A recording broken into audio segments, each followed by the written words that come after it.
All right. Hey, everybody, this is Eric. And I'm Daryl. Welcome to episode 92 of Throwin Wrenches.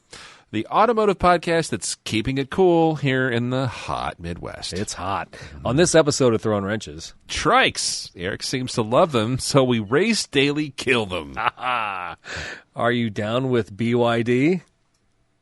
That was for you. Yeah, you know me. Oh, okay, sorry. All right. Are you down with BYD? Yeah, you know me. All right. And where in the world is Carlos? He's back. All that and more on this episode of Throwin Wrenches. It's fine.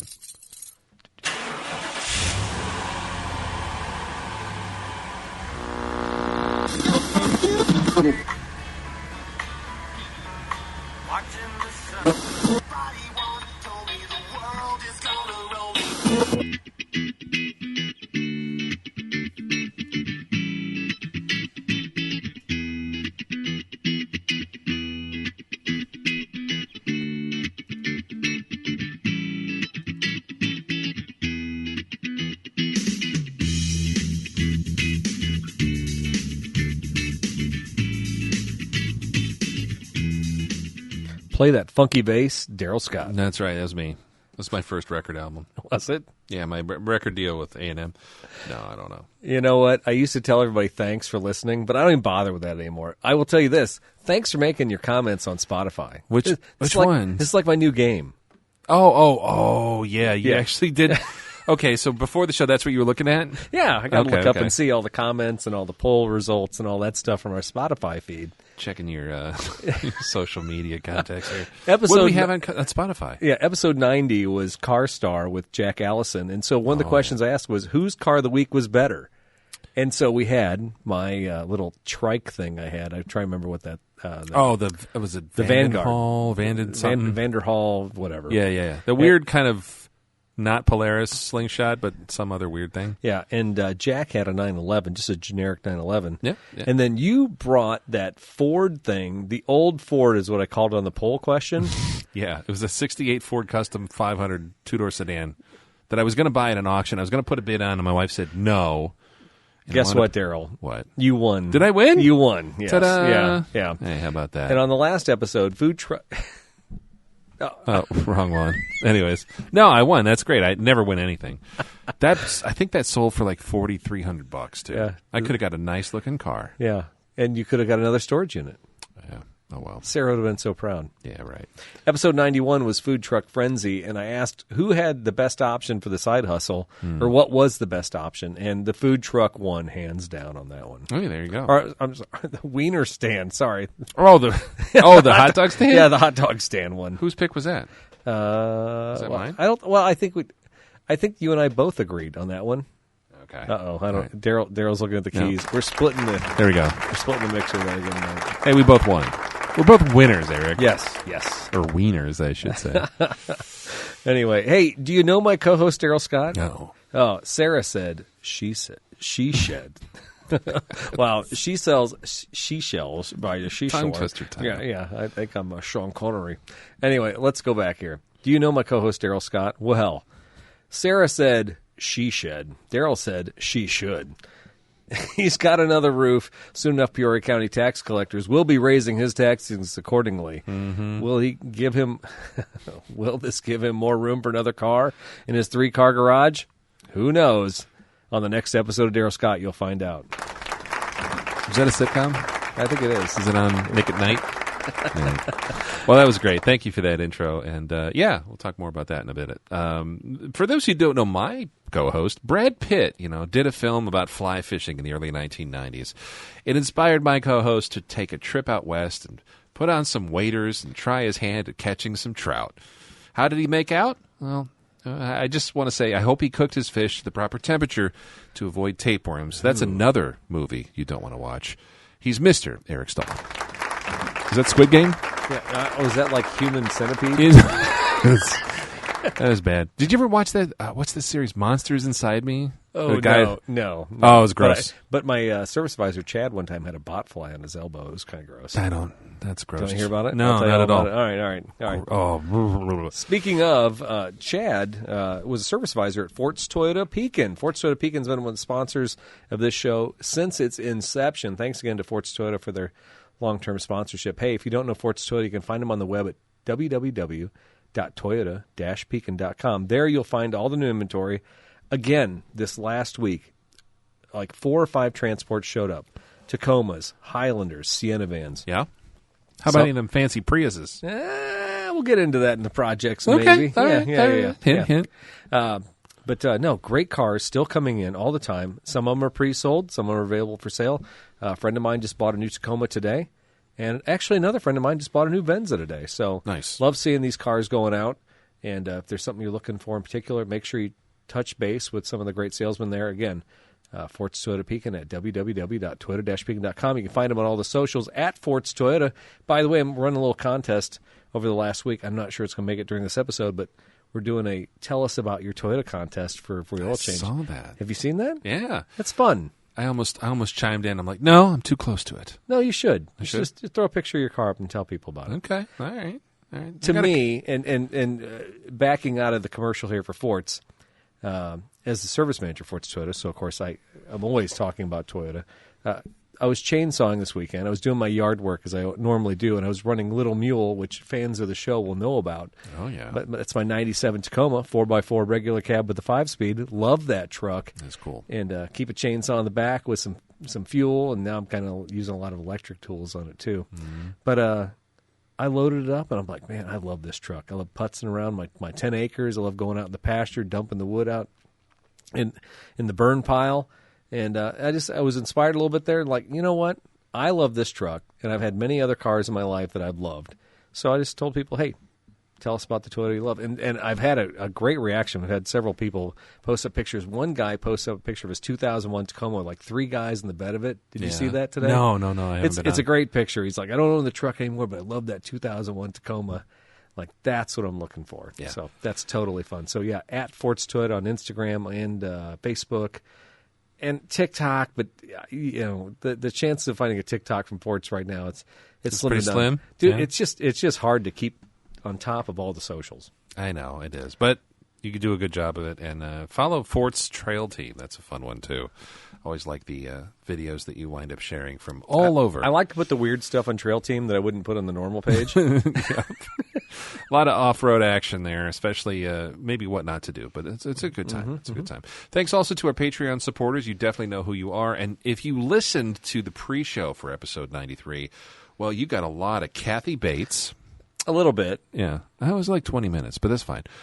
We talked a lot about music, movies, adventures to Alaska with cars driving off cliffs that we're really wanting to be part of for the next time. Talked about fly fishing. Yeah, lots of good conversation. And then we wrapped it up with a beer review. All in all, one of the better pre-shows. I don't know. I think the heart of that episode was Kathy Bates. So if you can get through that 30-minute there's like a 10-minute window at 30 to 40 minutes. Oh my gosh! You got to get through the film reviews of Kathy Bates. It's good. Which I would say you have more affection for her. You were trying to put her on me. As you know, what would you think? What would you think of Kathy or giving you a massage? It was a weird question. It was a weird hypothetical. Looking back on it now, and it's still fresh. It's like only 20 minutes ago. Yeah, there was. I like putting people in weird hypothetical situations. Yeah, and I'm still uncomfortable by it. Okay, all right. Well, we'll talk through it. We'll work it out. Can we still be friends? I'm calling a therapist. All right. In the meantime, thanks as always for listening. Thanks for sharing. If you're thinking of leaving a review, definitely leave it on Spotify because Eric's all about that now. Now, just comment. I always like to put a nice question on the Spotify feed. So if something pops up on there, if you're listening on Spotify, make sure you look at the question, follow the poll, give us some feedback. We appreciate it. All right. So it's been a hot minute since we did a show. Hot minute. I see what you did there. Hot minute. It's 98 degrees blazing today. hot here, yeah. So bad. I think tomorrow, like, heat index is going to be like 112. We're going to get a little taste of Arizona, except unlike the fun desert states, it's not the dry heat. The heat here, when it's 94 degrees or 95 degrees, yeah, it's brutal. I heard the stupidest thing today. I was reading, I don't remember where I was at. So you love it when like they do analogies like the Empire State Building's as high as 73 elephants or something like that. Something dumb. It's always something stupid. So I read a thing today. It was like the humidity is going to be so high in Central Illinois, it's the equivalent of 38,000 Olympic pools because the corn is going to release that much moisture into the air. Okay. Like 38,000 Olympic. I don't even know what that means. I mean, that's Nobody like, does. Yeah, it's the dumbest thing. Who does that? 38,000 Olympic pools. Like, you're not cooking corn in the heat. Corn's always existed. It's releasing moisture, Daryl. I don't know. You know what I think about, too? Like, when we're going through stuff like this, and you kind of work in a little air-conditioned, but also not air-conditioned environment, Yeah, right? the text will tell you it's not air-conditioned. Yeah. Yes. You've got the fans going, and what do you got? Coolers of water? What do you got? So today was Gatorade. Yesterday was Gatorade. Perfect. Tomorrow might have to be popsicles and Okay. Gatorade. Yeah. Those little freezy pops or flavor ice? For sure. No, that's good. You do what you got to do. But, like, can you imagine back in the day, and you're living out on the prairie No. in a, cottage or a little hut or something? Like, I don't think you'd do anything. I think, wouldn't you just No. like do nothing all day? there's no way you'd be out like, I'm going to work in the field today. I'm going to chop some wood. I'm going to get dinner. No way. Yeah. You're just going to take a knee. It would be interesting to talk to somebody who worked in like the 50s or 60s and to know what they did. Like if you were in an automotive shop and it was 100 degrees back in 1950, would you just be like, we're closing or we're not doing anything? Or Think about working in a high rise in the 30s on a typewriter on like the 28th floor with like, fans. Yeah. Like I'd forget it. It tweed screams sport of coat. it screams of like a noir film, of just sweat like running down you. And You definitely want to time shift that. Did you grow up in a house without air conditioning at any time? Or did you always have like window units or something like? Because you grew up in the older houses, right? Thank you, yeah. Because you're old. We had black and white TVs. Did I say you're old? Yeah. I don't remember what it was like when I was a kid, because I know we didn't have window units all the time. My parents had a single Kenmore. It was wood grain. It was pretty old school. Yeah. It was a 220. It was a 110 plugged in a regular outlet, and it would show up in the kitchen and blow into the living room. Because we were in the kitchen, living room. We'd have a sleeping. giant one. I do remember having like a giant one in the dining room. Mm-hmm. But there was none upstairs, so like we would. And I do remember like older. I was 12 years old. We'd probably like all sleep in the living room. Yeah, exactly. With like you wouldn't go upstairs unless it was to go get your clothes. Brutal. Yeah. I remember that was the thing, and we'd be sitting there watching like Monday Night Football or something. I figured with you it'd be something like Matlock, but something old and terrible. And we'd sit there, and of course the thing would kick on every 10 minutes. And so you couldn't hear it. You had the TV blaring. It was fun growing up in the good old days before central AC. Well, let's just say it's been hot here in Central Illinois, so it's been miserable, but we're looking forward to fall coming up here anytime, right? Absolutely. And with fall comes maybe a little more time to enjoy some of the fruits of your labor, the summer projects you've checked off your list and completed, all those vehicular things like, hey, my fleet is all running tip-top, and I'm going to take a nice little fall drive. Well, you're the car show daddy, so yeah. I mean, I don't know. Yeah, I've been scarcely showing up at some of the summer events because it's been so dang hot. Yeah, so. for sure. All right, so what Daryl's referring to, it's time for projects. Quality. Yeah, that's great stuff, isn't it? Yeah. All right, I always start off projects because I'm the narcissist in charge. Of course. What's new with you? Daryl, I did the deed. I did the dirty deed. What? I added to the fleet count. Here we go. We need like a ta-da horn or something. Ta-da! Is it something old, collectible, cool? Something new, not something blue. blue. Oh, okay. That's where I was going. What'd you get? Dude, this is the first new car I bought since 2002. There was a Prius that came in on the lot. Wow. Yeah. And so here's the deal. Angela drives a 2014 Prius. She drives it to work every day down Lincoln. She's got 250,000 miles on the car. A couple months ago, the head gasket went out, which Priuses are prone to do after 200,000 miles. Still has original battery. Oh, wow. It's a bit Did you guys buy that one new? No, we bought. Here's the deal. We bought that car with like 50 or 60,000 miles on it for like $14,000. Okay. Back in like 2016, 2017. Back when Priuses weren't even real. I mean, gas prices must have been super cheap when we bought that car. Yeah. So Angela's like, I need a new car. I'm like, yes, you do need a new car. But there's no $14,000 Priuses anymore. And she didn't quite be able to wrap her head around that. Here's the deal. I bought a new car since 2002 because generally speaking, you buy a used car at a great value. If you try and find a Prius with 50, 60,000 miles on it right now, it's generally 5 years old. It's or more. because you're trying to hit this wheelhouse, and you're paying, if it's within 2 or 3 years, it's the same price as new. If you're going back 5 or 6 years, it's maybe $5,000 less. So let me get this straight. The sticker price on an XLE Prius front-wheel drive is $34,000. Okay. Or I could pay $27,000 for a 5-year-old Prius with 100,000 miles on it. There's some math that doesn't really make sense. No, So, you know, it's one of those instances where a new car is probably worth the value if is. you're going to keep it a long time. Yeah, and we've been saying this for a while. New cars right now are the better value if you can get your hands on one. So this was one of the first cars. I mean, like I said, it's been forever. It has been over 20 years since we bought a new car. I work at a dealership. I'm in the service department at a dealership. I watch all these cars come in. So if there's a good used car that comes in, that's why we've always bought used cars. That is not the case anymore. It does not work that way. So this thing came in. Was it one that was brand new off the showroom floor, or how did it work out? It just came off the truck. It was sitting there for a day, and somebody had put their name on it, and for whatever reason didn't work out. And so I told Angela about it, and she doesn't like the car because it's not the same Prius as her 2014. She complained. Okay. So it got restyled, 23, 24? Yeah, well, just this last year, 23. Okay. So the newer Priuses are sleek. I think it's gorgeous. Yeah, they're a cool-looking car. I think the car is awesome, but she's complaining that the hatchback isn't as big. And so my argument there is, we got a Tundra. We own a Tundra. We own a Tacoma. By the way, I drive a 4Runner all the time from the dealership. If we need storage, you got it. the Prius isn't going to be the car we need. And I tried to sell her a new Corolla hybrid or a Camry hybrid, but she just really wanted that hatch. Okay. So it's fair. So ultimately, we got the Prius, got the lifetime warranty that they sell at Forts. Excellent. And, she drives 300,000 miles on these cars, generally speaking. So I think it's going to be a great car for her. So absolutely. I think the car looks great. So she wanted the windows tinted. That's my new project for next week. Mid-Illini tinting in North Peak, and I'm not soliciting for this guy. He's kind of an a-hole to deal with. He's so hard to talk to. He's just kind of rude. Does he come to your place and do it, or you bring No, him he take it up there. It's like Okay. a block up the street from us. So I'm going to have him do a 30% tint, but he says it's more like a 25. And what was on the other one? It's pretty dark. It is pretty dark. I have no idea. Okay. Yeah, we got that car used, and it was from New York State, but I don't know what the laws in New York State have to be very similar to Illinois.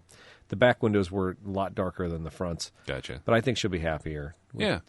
It's one of those things that just a lot of seat time. She's got a long commute, so it's nice to have. We did not do the vanity plates this time, so now she can speed recklessly out of control, and nobody can say, "Hey, is that the stall plate passing me up at 90 miles an hour on 155?" Right. No, that's good for her. And the newer Prius has got a little more power, right? As far as it's got some giddy up. The thing I don't like about this car, I can already tell, the low profile tires. They are small. I thought the Camry, the SE, they even call it the SE anymore. That sporty one. Yeah, I mean, they're very, very low profile tires. Yeah. I think this Prius is all of that. But is it more like the roads here in Illinois are so bad? Right? Well, you've seen my driveway, which was it's nicely coiffed right now. It was a very nice approach tonight. And I didn't even have to take the Tundra. It was actually, I drove the Highlander. It was very nice. Yes, you didn't get stuck in a hole. I have to call me and say I need recovery. Exactly. Good for her. Yeah, and good for you I guys. think it'll be a good car for her. So it's good. It's nice to have something you can just get in and drive, and you're not having to worry about, it's getting up there long in the tooth. I'm going to have to put this and this and this and even working in service, you're like, I don't want to service my own stuff. Yeah, when the head gasket blew, I knew what it was. Yeah. It was kind of noisy on startup. And I'm like, I know what that clatter is. I know exactly what that noise is. So when the head gasket was diagnosed, I knew. But you fixed it. I did, yeah. And now, your son's driving it, right? Well, and so I gave Aiden the option. We're either going to sell the Prius or we're going to sell you RAV4. Do you want the Prius? And he goes, let me think about it. And he hung up on me. Whatever, dude. It doesn't matter to me either way. Because I think equally the RAV4 that's a 2005 and the 2014 Prius with 200-some thousand miles, I think they're about worth the same online. Probably. It's kind of crazy, isn't it? Yeah, it is. Yeah. And he called me back a day later. He goes, I'm going to take the Prius. I'm like, probably a good call. Yeah. Probably not good on my wallet because ultimately it's got the original battery. It's a plug-in Prius. Yeah. If it has a catastrophic failure in the next couple of years, I'm going to look back and be like, we should have kept the RAV. It's fine. But ultimately, if I sell the RAV for $4 or $5 grand, it'll pay for whatever Prius problems I got. So exactly. That's the way I look at it. No, and it's especially going to college, a commuting thing. everybody in college, even if you're not driving around a lot, it's that run home. Well, when Summer, when she'd go to Colorado, what would she do? She'd come up, she'd drive up here and go, "Can we take the Prius to Colorado?" Borrow that. Exactly. Yeah. And she went to Pennsylvania to see a concert. They drove the Prius. They slept in the car because it's literally nothing to drive that car. Right. Aiden, the same thing. He's like, "Hey, we're going to Michigan for the weekend. Can we drive the Prius?" Man, Yeah. I think I had a loaner from the dealership one time, and it was a Prius, and I'd never driven a Prius. And I'm like, I don't know about this thing, whatever. And we took it. We put 400 miles on it. Sorry. We put 400 miles on it in the weekend. I put $11 in the tank. Yeah, how's that feel? I'm like, this is the greatest thing I've ever seen in my life. Dude, when I'm pumping gas in that Prius, I'm looking at a guy with like a Dodge truck. It used to weigh on me when Angela had the 05 Prius. I'm like, this is a horrible feeling. I feel like I'm a lesser man and being emasculated here. Yeah. But now I'm like, look at me, ha ha ha, 8 gallons, and I'm out. Yeah, I'm smarter than you. My fill-up is $24, which still seems excessive. Right. I can't imagine what you're spending over there across the tank or the pump for me. Yeah, no, it's fun. It's and go to Costco on the weekend and just see who's in front of you. It's all trucks, like 38-gallon tanks. I can't even go to Costco anymore. The lines are insane. Yeah, it's not. It's crazy worth it. Eddie's out there. It is. You just stop at your regular place once a month for your Prius. That's cool. Yeah. Congrats. That's awesome. Thank you. What So else is I going added on? to the fleet. I don't know what the count is, but I did have an offer on the Scion today. Oh, for real? I did. Did you take that bad boy? Or are you still One of thinking my about it? employees offered me $200 for it today, and I'm like, I might just take it. I got the title sitting in my center console. 200 seems cheap, but yeah, Just be done with it. just get it out. Yeah. Well, that was one. It was kind of like the Boulevard of Broken Dreams. You walk by there, you're like, oh, that could have been something, but you already got a couple other cool I cars. have too many cars. Yeah. Anyway, so that may happen. Take it. And then lastly on projects, and this section's usually about working on cars. Sorry about that. Oh, you're fine. So Aiden was at college. Well, actually, he spent the summer, my son Aiden spent the summer up in Kenosha working between his college semesters, and the check engine light came on in the 97 Celica. And he goes, well, Dad, what should I do? I'm like, well, how's it running? He goes, well, it seems like it's okay. I'm like, okay. Well, I said, you could take it to the dealership, but they're going to charge you $200. Or you could take it to AutoZone. They, you can just give me a code and tell me what it is. Well, $200. Why are they going to charge that? I'm like, because they have specialty tools that take a lot of money to buy, and then there's a technician's time. Yeah. Oh, okay. And then he calls me back a day later. Goes, well, I went to AutoZone, and it says it's exhaust gas or something. I'm like, it's EGR. I know what it is. Okay. But whatever the code was, and that's pretty common on those 4-cylinders back from the mid '90s. EGR clogs up, and when you pull those things apart, one of the things you can try and do is you can try and clean them. But dude, the carbon is so thick. Yeah. And then the lines that go through the middle of it, I mean, they're so carboned up. You can't clean enough of that carbon up. It'd be one thing if you like squirt something on there that like disintegrated carbon. Yeah, like brake cleaner or Yeah, something. but it doesn't work that way. Yeah. So generally speaking, if you have a Toyota from the 90s with an EGR problem, replace the EGR. That's my tip here as a service manager at a Toyota store. No, that's fair. You can try and clean it. Is it like what, a couple $100 or? Yeah, for probably. a part? It's not that bad. I think generally speaking, the labor and taking those things off and hoping the bolts don't break and all that stuff, because you are tying into the exhaust on those. They get super hot going back to the manifold. They're not always the easiest thing to do, but replace it. Just be done with it. Okay. So I was talking to my son, Aiden, and he goes, why do you want to charge $200, Dad? And I'm like, dude, what are you thinking here? This is like charity? And I hate to be that way. There was a time, this is what this whole conversation is leading to, where we didn't charge any diag. We were were so competitive. We were so worried about customers going to AutoZone or O'Reilly and getting free diagnosis. Right. At the dealership, we're like, okay, we're going to match that. I will tell you, over the last 3 or 4 years, that's gone away. Mm-hmm. And it's not in a move to be hard with the consumer, but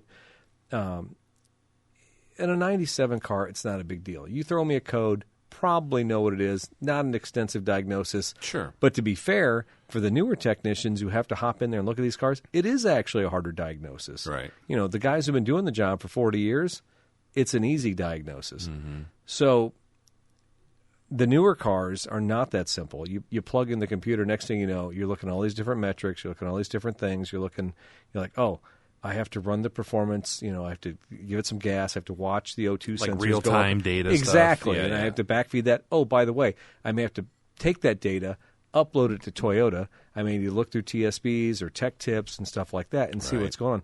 It's not a matter of, oh, I took it to AutoZone, they plugged in and said PO 401 or something like that, right? Yeah. Because what they want to do is sell you, oh, you need an oxygen sensor. Here's your part. And it's like, yeah, but it could be that, or it could be the wiring feeding it. It could be some other module in between. Like, it could be a bunch of stuff. You know what the worst is? When somebody goes to AutoZone, they say, hey, I got the code. I was going to come over to you guys and get it fixed. Like, okay, we want to diagnose it. What do you mean I already got diagnosed at AutoZone? I'm not. I mean, we will do it, but the amount of disappointment that happens when people do that. Yeah, it's not a great idea. No, and also, like, Trevor is not an ASE certified mechanic. No. And the $29 scan tool that they are using. Dude, I'm not trying to be hard to deal with. I really don't want to be in a situation where we didn't diagnose it, we throw a part at it. Oh, by the way, the check engine light's still on. Yeah. And I'm sorry. And you're the bad guy. Yeah, right? Yeah. Do you still, I don't know, a lot of times it seems like a lot of the dealers, they wouldn't charge for diag if you got the repair done there. They'd usually waive that. We used to do that. Yeah, that was kind of a thing for a while too. But nowadays, but when they did that, they built it back into the cost. Don't fool yourself. I'm sure. Yeah. I'm sure. It's just like it feels good though. It's a free phone when you sign a new 2-year contract. Like, sure it is. Sure. How much is the monthly? No, don't worry. It's a free phone. Mm-hmm. No, that's cool. You know what?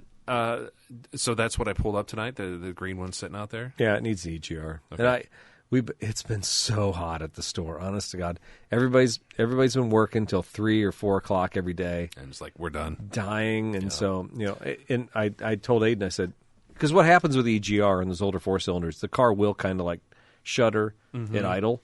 And it's sitting at 500 RPMs idling, and that is too low. Okay. So you come to a stop with the air conditioning on. Next thing you know, the car's like, boo, boo, boo, boo. Wanting to die and stuff. Exactly. So I told him I can't take the car back to Wisconsin until I get the EGR done. That's fair. So that was the reason for me to keep the car away from him and disappoint my son. So, focus on your studies. Yes, exactly. That's what he should be doing. Yeah.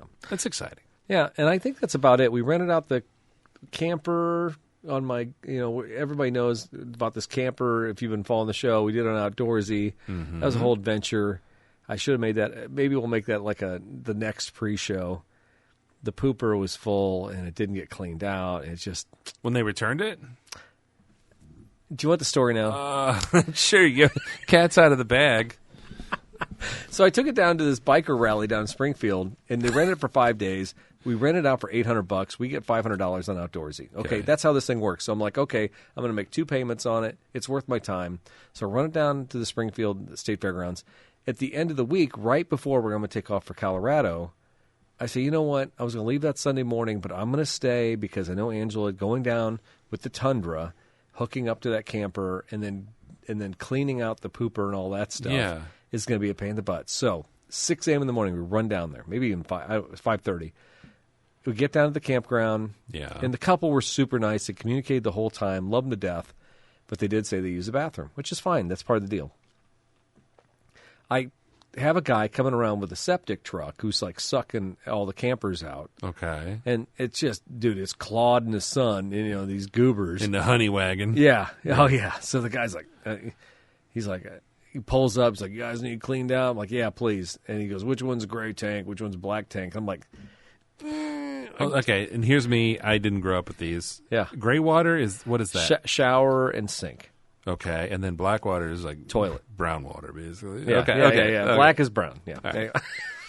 Funny. So he hooks up. He goes, which one's black? Which one's gray? And I'm like, it would seem to me like the black would be the lower one, but I think on this camper it's the upper one. But I don't know. Does it matter if it's going in the same tank in his truck? Well, that way he understands how much he's getting for the flow. He can understand what's coming out. Oh, okay. He didn't have a clear chute, which, how disgusting is that if you have like a glass chute where you can see everything coming out? Is that a thing? Yeah, it is, I think. Because he just hooks up to it. And he said that. He said, I can't see. Okay. So he hooks it up on there, and he sucks on it. He's like, well, there's not a whole lot coming out of that top one. That must be the gray. I'm like, yeah, it must be the gray. And then he gets down to the bottom one, and he sucks like, oh, yeah, there's a lot more coming out of this one. That must be like, okay. Good. We're all in good shape here, right? So this is the best projects ever. I love it. Go on. So I get on the road. I mean, I get all the way home. I'm like, this is great. Oh, by the way, Angela's like, well, it's just a service, right? I'm like, no, I paid him $50 cash. So the $500 it starts dissipating. It's whittling away. Yeah. By the time you drive down to Springfield, drop it off, and the time you drive back, it's 60 miles. at 12 miles a gallon, whatever. Anyway, Did you deliver it for free? that was part of the cost, and it was built into that fee. Dude, you're like the best person to rent from. I'm going to rent your trailer and take No, a and I big, charge a lot. steamy- That's what? why I don't rent it out that much. My rent is very high. That's why it only goes out like once or twice a year. All right. So anyway, You pay Cletus and Goober. paid him, got back on the road, dropped off here at the house, leveled it out, set it up, and then it's 8 or 9 o'clock in the morning. Like, I got to get to Colorado. So Angela's like, cool, that's fine. It's a full morning. It is. Yeah, I've already spent 2.5, 3 hours on the road at this point. I got to drive to Colorado. Stressed out. Yeah. Yeah. And you paid a bunch of money. Yes, I paid the $50. Okay. I didn't care. Yeah, that's fine. So I'm on the road. I'm like 2 or 3 hours down the road. Angela calls me.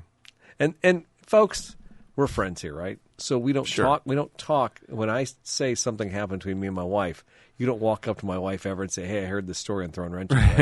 Right? Eric said this about you. I'm talking to you, Jake. Anyway, Calling him out. well, because he's the only one who might talk to my wife besides you. Yeah. Angela, she calls me at like noon or maybe 11 o'clock. Where are you at? Missouri? Where are you at? I'm probably in Iowa at that point. Okay. She goes, "I'm going to tell you something right now. We're never going to talk about this again." I'm like, Oh, boy. I'm like, yeah, what's going on? She goes, well, they emptied out those tanks, right? And I said, yeah. She goes, well, there was a smell, and the toilet was still full. I was running water through there, but the toilet was still full. I'm like, okay, well, that doesn't make any sense, but whatever. I don't know where this is going in the conversation. Yeah. So she said, I opened up the side, and there was nothing coming out of the sides. She said, so I stuck the hose up inside the Oh, the no. port on the side of the truck or the camper, and she said all of a sudden just white toilet paper started gushing out and just Oh, no. and just poo. Oh, everywhere. Oh, that sounds terrible. That's the I'm going to worst. tell you, Yeah. it's about 2 feet off the ground where that's at. And she said it just rolled out and was splattering all over. And so she said the smell was unbearable. She goes, what do I do? I'm like, I don't know, spray the pavement. Can you just spray, put some bleach down or something like that? But Did I drive in it? Did I walk through it? no, you did not. Okay, good. But no, as a matter of fact, I mowed the other day, and I could see where the trench is right by my driveway. Where it all There's a little happened. toilet paper there. Yeah. Anyway. Oh, man. Yeah, she was not happy. It was bad. Did you call the guy and be like, hey, $50 cash back? Angela, she made a sign that says no, wipes, like those wet wipes. Oh, yeah. Because I think that ultimately was what it was. We have trailer toilet paper in there, which breaks down for septics. Sure. I think they use some Those flushable wipes Yeah. or something. Exactly. Why did they ban those? They want to solve the world's problems. Dude, those things at the They ruin dealership everything. even. I had to clean a toilet out a while back, and it was flushable wipes. Welcome to Toilet Talk. Yeah, Anyway. This is one of those things that stuff that people don't talk about, but it's a very real thing, especially if you rent your campers out. And let me refresh everybody's memory. Do not talk about this with my wife, because this was a story I was never going to share. Okay. All right. Thank you. Hey, Daryl, what's going on in your household? Well, it's a little bit happier, sunnier, brighter, cleaner, fresher feeling. I don't have much to report in the plumbing front, although I did get my drive shaft done finally on our 69 Volvo 144. Not super happy with how it all played out. Bottom line is I couldn't find the right size drive shaft or U-joint for the drive shaft. Finally, through measuring with micrometers and having some friends who are super helpful and kind of machinist types, they kind of sounds like some custom work. Yeah. Well, I wound up ordering one through Napa, and I got the right one and pressed it in, but the tolerances are still not great. So even with all the precise, perfect factory fit, I had to grind the retainer clips down on a bench grinder to get them small enough to fit in the machined groove in the axle flange or the drive shaft flange to fit in there. Oh boy, total joke. And of course, when you look it up, they're like, yeah, I only buy these 3 brands. Everything else is made in China, and the tolerances are totally garbage. And that's kind of what I found. The Napa one's not that great, but I ordered a Spicer to replace it, which I probably should have done from the get-go. Lesson learned, but the thing's fine, and I have a backup in case it flies off at 75 mile an hour. But car runs great. I put probably 150, 200 miles on the thing, and it runs smooth. There's no driveline vibration. It runs fantastic. really? Yeah. It's really, really. I'm impressed. I just wish it was a little easier to do, but so that's good to go. And so when you do that, I mean, you don't have a lift in your garage. No, dude. Every time you do this stuff, so you know, like put on some jack stands, get 2 feet. I mean, what? 18 inches off the ground you're doing all this? I'm a big enough dude my gut hits the bottom of the car unless I put it up on some pretty high jack stands. So yeah, I did that. God, man. It was brutal, but got the thing done, and I'll tell you what, there's nothing better than having something that's completely dead in your garage. Yeah. You fix it with hand tools, you put it back on the road, and you're driving, you're like, I did it, yay. And then it's always like, okay, that's just around the neighborhood. Let's go on the interstate and see what happens. Sure. So I actually drove that thing out to Morton and flogged it pretty good, and she just keeps on ticking. Nice. It's a great car, and I love that thing. Glad I got that sorted so that maybe next season I'll put some more miles on it because it's, a month or so from now we'll be probably tucking everything away for the winter. And kind of like you last year, we were talking like you don't want to put something away that's like, oh, I'll worry about fixing this in the spring. But I always do it. I know, I do the same. So speaking of that, while that was out of commission, I drove the 55 Plymouth Savoy a lot over the summer. And that's our nice kind of shiny, everything. The chrome's nice. It's like a nice, presentable car. And you named it. Did Sarah name it, or do you name it? Sarah named it Minerva. She calls her Minerva. And she's just a nice old, presentable, old Plymouth. Mid-50s car, turquoise, real pretty. That stupid thing, every time I have another car down with something, this thing decides to act up. So we went out to a show in Metamora, and it's called Hot Rods and Hamburgers. They do it every Oh, yeah. I've summer. never been to one. They're great. It's like the third Sunday or middle Sunday of each month, whatever. It's fantastic, and I love it. Got up. Sarah's like, yeah, we'll go. Sometimes she's like, no, go ahead and have fun. Come back later, and we'll go out to dinner or something. But she's like, no, I'll go with you. It'll be fun. Get up, have breakfast. I go to fill the car up because it was kind of needed some gas. Fill the thing up, get out there, have a great drive out. Beautiful, sunny, cool day. Meet some friends, hang out in the park all day, look at old cars. It's great. I get back to the car, and I'm putting our lawn chairs away and stuff, and it kind of I smell gasoline. That's weird. Maybe not that classic car, old gasoline smell from the engine. Right. Yeah, it's more like fresh gas. And of me being the elitist snob that I am, I'm looking at the old car next to me and going, it's probably them. Their car's not as nicely restored as mine. So we get in the car and drive out. Now, I should say this. When I filled the car up in the morning, I hadn't filled it for probably a month, maybe 2. Didn't drive it that much. When I was taking the gas cap off, it was really hard to get off, to a point where I had to kind of like give it a little bit of crack the thing loose. And I'm like, well, that's weird. Yeah. Anyways, didn't think anything of it. Until halfway home, we're driving on Route 116 just past Metamora, and I said to Sarah, do you smell gas? She's like, yeah, kind of when you put the chairs in. I'm like, is it getting worse? She's like, yeah, I think it is. So we pull over, and under the engine, under the hood, I'm in the engine bay, and I'm like, it's main fuel line's got a little, with this fitting here, it's a little damp, but whatever. Like, I'll tighten it up when I get home, whatever. And I put a new fuel pump in the thing years ago, so maybe it's a fitting that got loose or something. So I'm like, I'll deal with that later. I did wipe it off. I'm like, this will at least get us home. Drive some more. It's getting worse. And I'm like, there's like raw fuel somewhere. This is not cool. Pulled into a Casey's in like Germantown Hills or something. Yeah. And I pop the trunk, and the trunk is really, really strong. I open the fuel door on the side of the car, and it's like, it's bad.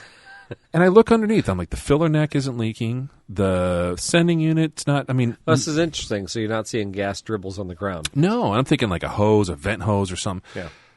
I have no clue where it's coming from. I'm like, well, this is messed up. Maybe because the old cars have a vented gas cap, and I think when I broke the thing loose, I think it busted. Like there's like a little spring thing to kind of keep the lid on it. I think I broke that. Okay. So I get the thing home. I park it in the garage. I open the windows in the garage. I'm like, okay, we didn't burn up. We're good to go. We like, didn't die in a fiery ball. Okay. We'll figure this out. And like a day or two later, I go on eBay that night. I ordered a gas cap, a replacement Gates one from like the 50s. It was like $50 stupid because nobody makes them because it's the right G37 or whatever. I get the thing. I put it on there, and I come back the next day, and it's like, it doesn't smell at all. I'm like, oh, it's the gas cap. Oh, easy enough. Easy fix. So I close the trunk, and I come back. I'm like, I'll deal with this next weekend. I come back and the trunk still smells like gas. So I think here's what happened. I think the sending unit, which is on the top of the tank, Okay. I think it's an old cork gasket. And I think when I filled it up, I actually filled it until the thing shut off. I think that gasket was leaking. Is that a smart way to fill up old cars? Should you just do them halfway, you think? No, I mean, they were that thing actually pisses fuel out when it doesn't shut off the newer pumps because it doesn't have that the vapor lock. Exactly.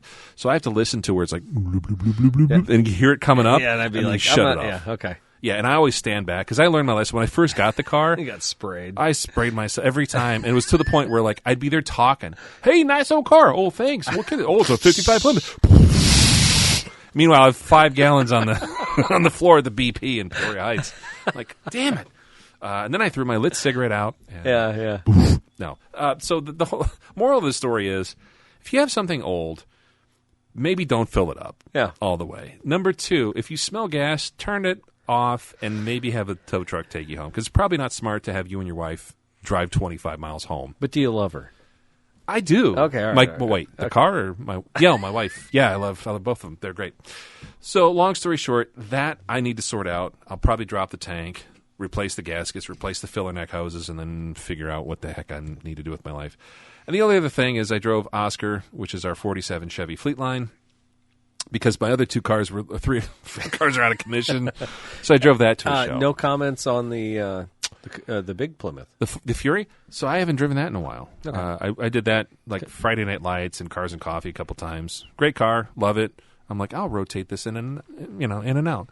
And I hadn't driven our 47 Chevy all summer, so I drove it once in May. And I'm like, yeah, this still runs, cool. And I had an outing in Washington, and I took it out. Sarah and I drove out there on a Friday night. Had a great drive out there. And that car it's super reliable, and I love that thing, but it needs kingpins. The roads here, talking about the low profile tires. What is a kingpin? So instead of ball joints that hold the front suspension stuff together, it's these kingpins, almost like a solid axle kind of thing. Yeah. And they have you have to ream out the old ones, press a new one in. There's these little retainer caps. It's like an old tractor basically, and they get worn, and the thing starts to wander, or you hit a bump and it'll kind of do this shimmy. Yeah. So it needs some front end work, and like a death wobble from a Jeep. Kind of, or like an F-250. Yeah. And it's only really noticeable when you hit bumps. Yeah. And that's where it starts to kind of it wants to do this thing, and I'm like, yeah. It was to a point where it kind of was starting to do it last time I had it out, and I'm like, it's getting up there in years, and I haven't touched the front end. And on the bridge back, the McCluggage Bridge, I hit a couple of potholes, and the second one I hit, I was kind of like, I hope I don't crash this car. So that's probably another sign that I either need to start putting a lot more time and effort and money into my stuff, or start paring down so I can maintain it better. You'll never do that. Probably not. So, anyways, that's it. All right. So that's projects. So now we move on to a section of the show that people have come to love, Daryl. I've heard that before. Yeah. So we're keeping it interesting. Okay. We're going on to Race Daily Kill. Fantastic. Wow. Fantastic. So last week, or 2 weeks ago, or 3 weeks ago, whenever we did the last show, it was Food Truck Frenzy. And you know what, Daryl? I was driving out to Colorado after that, and there was a guy headed out to Sturgis. Okay. He was on a motorcycle. But he wasn't on just any motorcycle. It was a Goldwing, and he had a trailer. He had a sidecar. Did it look comfortable? No, it looked terrible. At that point, I thought, why wouldn't you just buy a Corolla? It didn't make any sense to me. Was it in pouring rain? No, it was 100-degree temps, though, and all I could think was it was like driving in a flamethrower. As a matter of fact, worse. There was other people headed to Sturgis, and there was a guy who had no windshield on his bike. He was literally driving with his head turned to the 30-degree angle, it was so painful to look at the wind. Straight ahead. He's sitting there cockeyed. I'm that's the most horrible thing in the world. I can't imagine even putting my hand out the window of my truck at 100-degree temperatures. No. How awful. No, it sounds bad. It's So almost like the motorcycle equivalent of riding a side saddle. Yeah. So I've been inspired, Daryl, by I've done a lot of three-wheel vehicles over the last couple cars of the week. Uh-huh. So I have brought some three-wheel vehicles to Race Daily Kill. Wow. And I bought some dandies here. I got some used vehicles, and I can't wait to see where your reactions are. All right, I'm going to scroll through these choices here. Oh, pictures. Yes, I got pictures, big old pictures. The first one is a 2016 Polaris Slingshot. It's for $17,000. It's in Mapleton, Illinois. It's our best offer. That's got 4,500 miles on it. Look at the black color of this. Doesn't have that goofy little canopy on the top. It does have the twin shot exhaust. It does have the power commander. And it's got aftermarket steering wheel, shifter, and the brake lever. This thing is super sweet, Daryl. Look at that. So if you're not familiar with the Slingshot, it's got basically looks like a car on the front end, and then it's got a giant rear wheel that you can't see because it's tucked behind two giant bucket seats like a race car. Yeah. The next car, Daryl, you've never seen anything like this in your life because you probably don't live in Minnesota. It's a 2008 Can-Am Spyder with unique Minnesota Vikings paint job. It's one of the first 2,500 in the United States. Oh, boy. It's selling for $22,900 in Chillicothe, Illinois. Oh, it's local. Who would have thought that a Minnesota Viking Can-Am would be available in our neck of the woods? It's 2008. It's got a Rotax 990 engine. In the beginning of the Can-Am, it started with just 2,500 in the United States. This is part of the original 2,500, featuring the one-of-a-kind painted and airbrushed Minnesota Viking paint job. Wow. This is a glorious vehicle. Now, the Can-Am, it rides like a bike. It's got two wheels in the front, and it's got a single wheel in the back. This is also a trike like the others, but this rides more like a conventional motorcycle. It's pretty hot, Daryl. It's purple. It's purple with some bad airbrush Viking stuff. Okay, go ahead. It gets better, my friend. All right, I bring something else to the table. I'm scrolling. This is Race What the Daily hell Kill. is this? What is the last choice? This is a 2016 Honda Sidecar. It's $19,000. It's in Peoria, Illinois. It's got 22,500 miles on it. This is a 2016 Honda Goldwing with a Champion Daytona 2+2 sidecar. The sidecar has a top that snaps on windows. Everything works as it should. The front end has been raked for easier steering. It also has camber control. And the yellow wrap, it can be removed, but it has flames on the front, Daryl. So why would you want to do that? Yeah, you'd want to leave those on. The stock color of the Spike is silver, should you choose to remove the yellow wrap. I bring these three cars to you, Daryl, these three Trikes. Thanks. If you're going to race or daily or kill, what would you do with the Slingshot, the Can-Am, or the Honda with a sidecar? Okay. Wow, I didn't see this coming. By the way, photos of these will all be available on the episode site. Can't wait. I'm sure our listeners can't wait. So, okay, I'm going to go ahead and be pretty methodical about this. I know that the Can-Am Spyder has its loyal fan base, as do the Minnesota Vikings, which this custom airbrushed monstrosity is. Do you think this is a factory limited edition, or is this 2,500? I mean, I imagine there's an Oakland Raider version. There's probably 49er version, right? Do you honestly think someone paid good money to have the Vikings? I mean, NFL is the largest spectator sport in the world, right? Or that's NASCAR. I can't remember. Yeah, I don't know. Okay, so this is purple, and it's a Minnesota Vikings theme, so I'm out. I'm going to go ahead and kill that right away. right up front. As far as race, I'm going to go ahead with the Polaris Slingshot because that thing just looks aggressive, and I think anybody who buys a Polaris Slingshot, part of the purchase agreement is I have to drive super aggressive. Oh, yeah, I think so. Yeah. And this thing actually... Are you sure? Because I think just a white tennis cap or something like that looks pretty good and knows you're cruising around peeking. Sure. Yeah, I'm going to go play golf and just take a leisurely drive through the countryside with my Slingshot. No, I think this thing would be a lot of fun, and you could hot dog around. It's also fairly affordable. $17,000. It's got 4,500 miles. I think that's a pretty good buy. Plus, it's got all these cool add-ons. So I think what is a power commander? Do you know what that is? It's usually like a pedal commander type thing, isn't it? Give you more power with the stroke of the pedal, or something? Yeah, it makes you feel like you're going super fast. Maybe it just 10% throttle equals 90%. Twin shot. It's got some aftermarket exhaust. I think this thing would be fun. Cold air intake. I'd rock and roll with that all day. And for the daily, I got to get this is it looks like a Goldwing. Okay, so 2016 Goldwing with some sidecar goodness and whatnot. Not that I need a sidecar, but it's also probably cool to have a sidecar. Honda's reliable. Goldwings are nice. My good friend Lee bought a Goldwing around this vintage. And he picked me up and drove me around the block. And, like, I had 3 neighbors send me pictures. Like, I saw you on some dude's motorcycle. What's going on? I think that's one of the it's one of those things where it's weird, but also I think the Goldwing is a reliable year-round. They got heated seats, heated handrests, or handlebars. Yeah. I think that's a good daily. That's my pick. Race the Slingshot, daily the Honda Goldwing with the sidecar, and kill that poor Can-Am. How about you? Oh, man. And I'm not even a Wade Wilson fan, so what do I care about the Vikings? But I'm going to give it a little more favorable rating. I agree with you. I think the Slingshot by far is the car I'm going to race. Yeah. The vehicle I'm going to race. It definitely has the lowest posture of the 3. So if I'm out there on the course, I'm not going to look like the fool, No. the sidecar or sitting up high on that Can-Am. So I think the Polaris is an easy choice.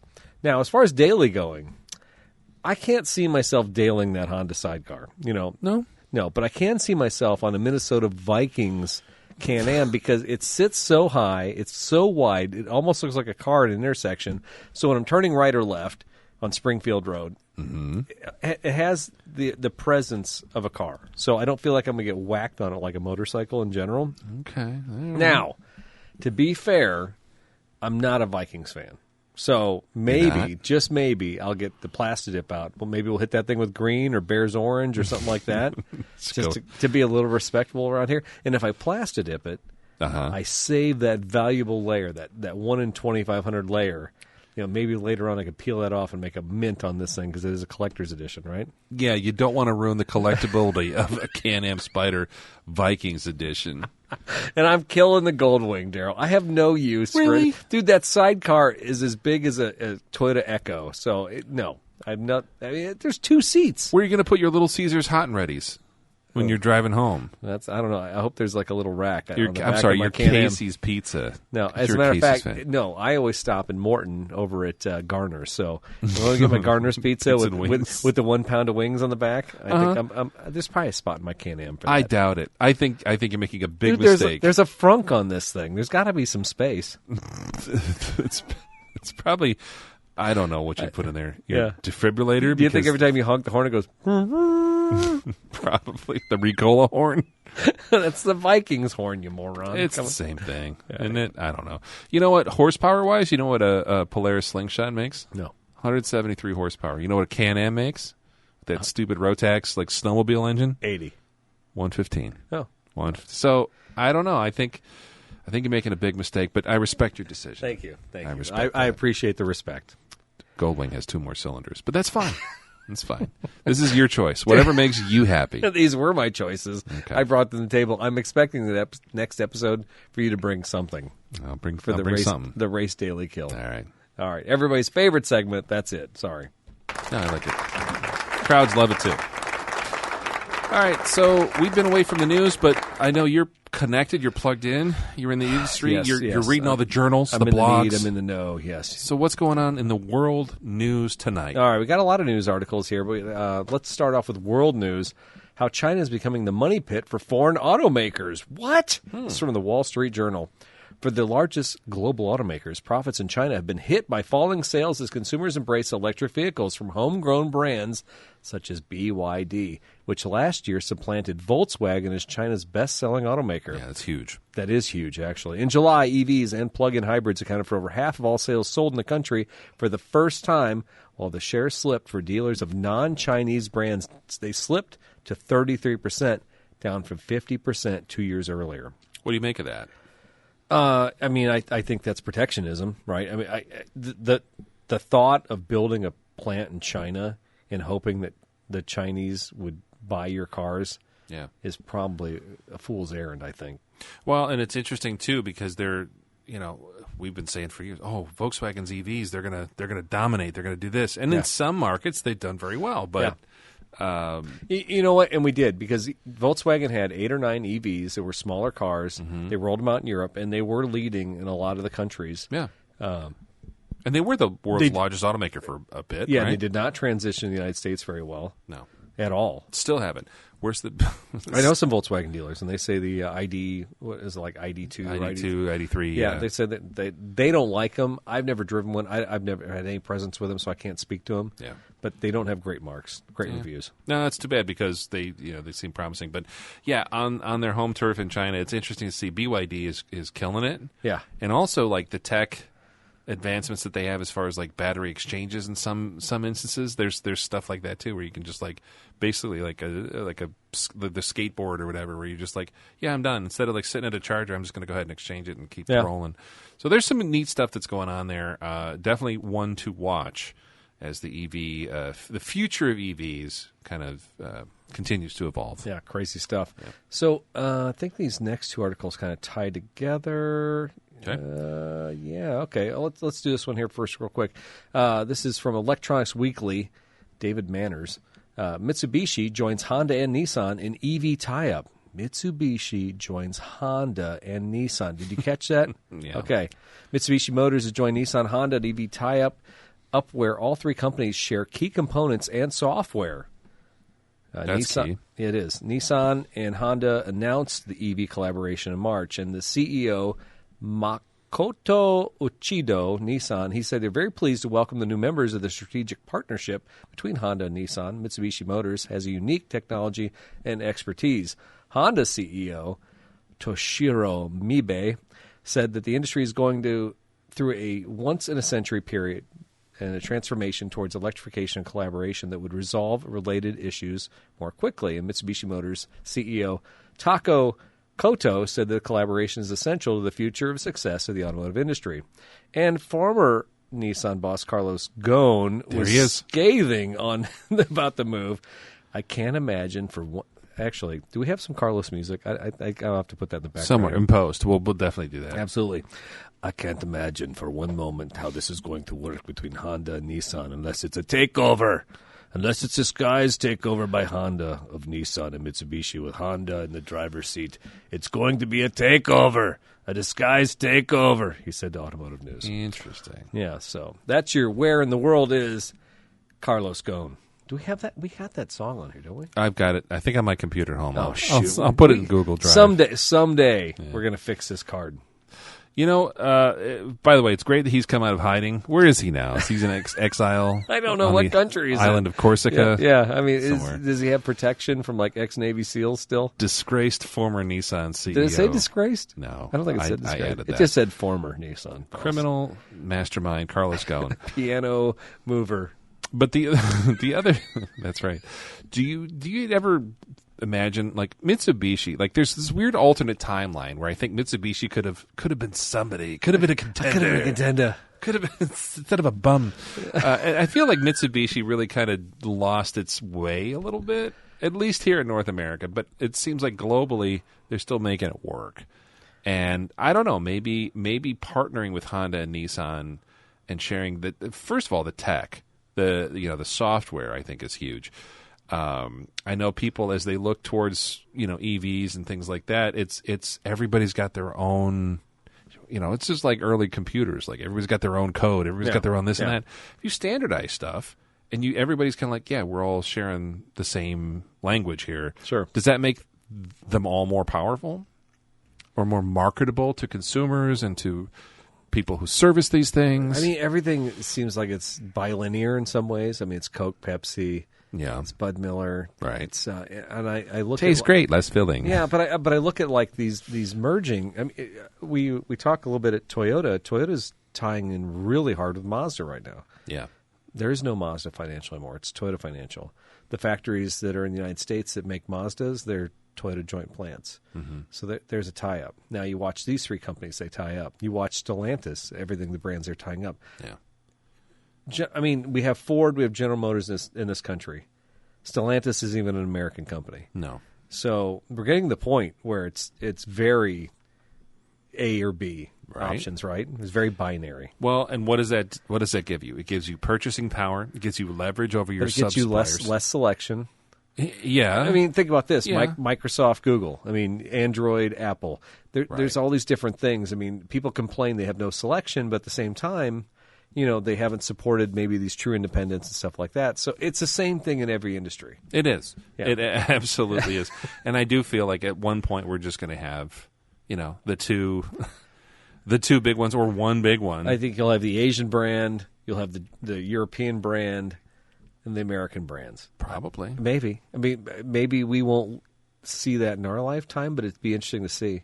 Yeah, it would. It would. And speaking of Stellantis, I mean, we're going to pivot to national news, but as you said, Stellantis isn't really an American company anymore, but at the same time, lots of things going on with Stellantis here in the States. Stellantis right now, they're halting production for a week at the Trenton, Michigan plant that makes the V6 engines for the Jeep Wrangler and the Ram 1500 Classic. I believe that's what they used to call the Pentastar V6. They're going to whittle down a large backlog. The downtime there is because a need to balance engine inventories with production, the automaker said.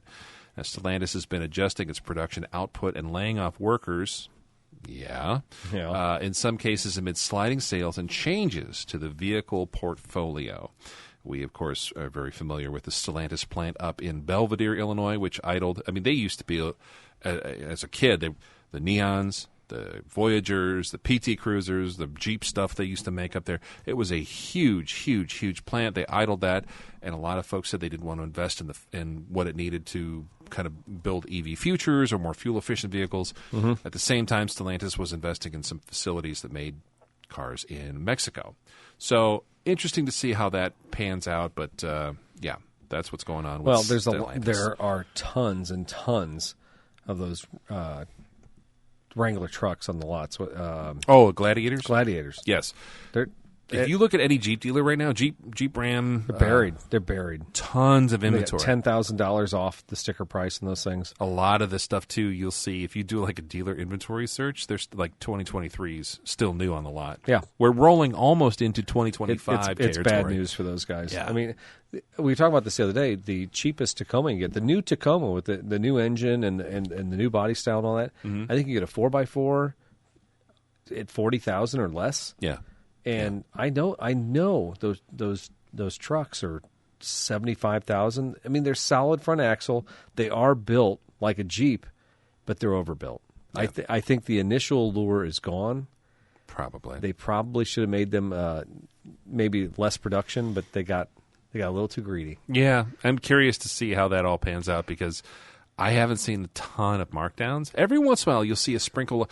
Rams, $15,000 off MSRP. Yeah. Well, okay, cool, but it's still a $60,000 truck, and people are, same with some of these Jeeps. So we'll see what happens as some of these come into their second model year. And Nissan right now is cleaning up. I think one of the best-selling small trucks right now is a Nissan Frontier. Frontiers. I've seen more of those pop up. What's the list on those? I think you can get those for under $30,000. And can you still get them kind of like a stripped or bare bones? Maybe. I don't know how it's going over there, but no. Don't get me wrong. Everybody loves a nice truck, but we have some trucks at Toyota that are $85,000. Like Capstone, Tundras and stuff. Capstones and the 1794s and the Platinum editions. They're nice. They're beautiful trucks. Yeah. But ultimately, if you need a truck, and that's why the Maverick, is it the Maverick? The Ford. Yeah, that's why that's selling so hot. Well, the Frontiers, I see them a lot as delivery trucks for like O'Reilly's, Napa, AutoZone, stuff like that.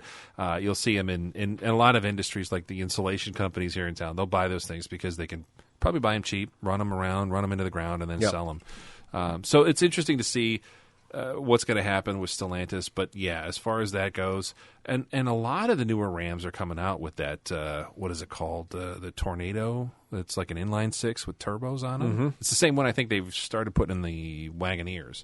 So we'll see once those kind of get put into the, nothing is going to stress test a work truck more than like your basest, the base motor, 6-cylinder, no frills, and just see how that grinds out.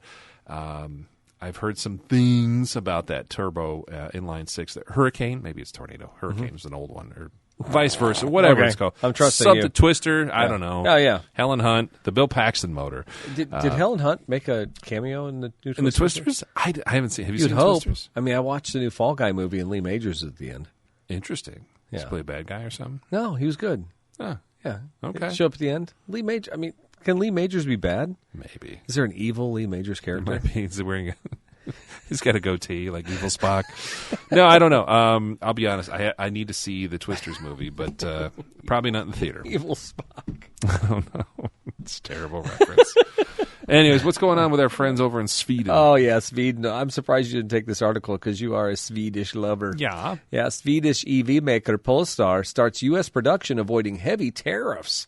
All right, Swedish electric vehicle maker Polestar moved up a step further to avoiding major tariffs imposing on Chinese-made cars on Wednesday when the automaker said it began production of its Polestar 3 SUV in the United States. Steep tariffs recently imposed by the U.S. and Europe on cars made in China have prompted many automakers to speed up plans to move parts to their production in other countries. And that's from Reuters. There was like a chicken tax on a lot of cars back in the day, and this is all part of the same thing with tariffs. It's I think the Biden administration put tariff on they gave you the tax credit if the car was built in the United States by union labor, right? Yeah. But so you had stuff that was shipped over here as kits and then assembled here. So it's like, it's an American car. Like, so, this is a result of a tariff like that. So Polestar said, hey, we're in the game. We want to have EV cars in the United States, and we definitely want to get our hands on that EV tax credit. So they're building factories here. So, I guess that's good in some ways. It's interesting to see what it'll do to their actual production around the world, right? Yeah, absolutely. Speaking of around the world, Ford and Mazda, they're telling their customers not to drive certain older vehicles equipped with faulty airbags that were recalled years ago. What? Those are still around? But they were never actually replaced. Eric, you've never run into those instances where someone has a vehicle they never done the recall on, It's great. We had a Corolla come in the other day. It was like an 03 that still had one of those old airbags in it. Yeah. Cool. So the warnings are an urgent reminder of the danger from the largest and most complex safety recall in U.S. history, affecting some 67 million Takata airbags and tens of millions of vehicles. Even minor crashes that can cause the affected car's airbags to explode send metal fragments that can kill or produce life-altering, gruesome injuries. Gruesome. Wow. According to the National Highway Traffic Safety Administration. So, folks, I say that to say, if you haven't gotten your recall notice for stuff, or you've gotten them and you just buried it in your desk somewhere, get that taken care of. They still honor them, right? Oh, absolutely. Yeah. Dude, Honda had like the worst ads back in the day. They were like showing people with like shrapnel in their face. I remember those. Like slow motion. Yeah. It was like, we didn't make the airbags, Takata did, so get these things out of your car. It was brutal. Yeah, it was. But other than downtime, there's no reason for that. It doesn't cost anything. Get your stuff fixed. It's actually tenuous right now. If you were to call me with like an 05 car that had one of these airbags in it, the amount of hoops we have to go through, and we don't stock them anymore. If you would have done it years ago, you probably would have. It's easy. Yeah. Now we have to like wait for parts, and you don't know when they're going to show up and all that. We had them, and I think it was our 09 Jeep. I think we had that, and even back then, it was like there was a wait because we got the letter. We're like, we'll get this right in. They're like, call me in 6 months. Yeah, right. Like, there's nobody got these things made. Everybody needs them, right? But that again goes back to single source vendors, suppliers for some of this stuff, and hopefully that won't happen again. But it might happen again. All right, we got a little new segment here. I just kind of threw this out here. It's point, counterpoint, and certainly Daryl and I are not going to be arguing with each other. It's two articles that kind of conflict with each other, so I want to see where we go with this. So the first article is States Scramble to Replace Gas Tax Cash. Most states now levy a dedicated fee on electric vehicle owners. Some also have rolled back other incentives, such as New Jersey's decision this year to restart sales tax on EVs. Or they have reconfigured registration fees to land more heavily on EVs, as in Maryland. Justification comes from both Democrat and Republican policymakers for making EVs more expensive, as its states are staring down at budgetary cliffs. The gasoline tax, long the backbone of transportation funding, has lost potency as vehicles become more efficient. That's from Politico. We'll share that article in the website here, throwinwrenches.com. Mm-hmm. But then we also have an article here. And I think this is also from another Politico article. And sorry, I'll scrub this little section out.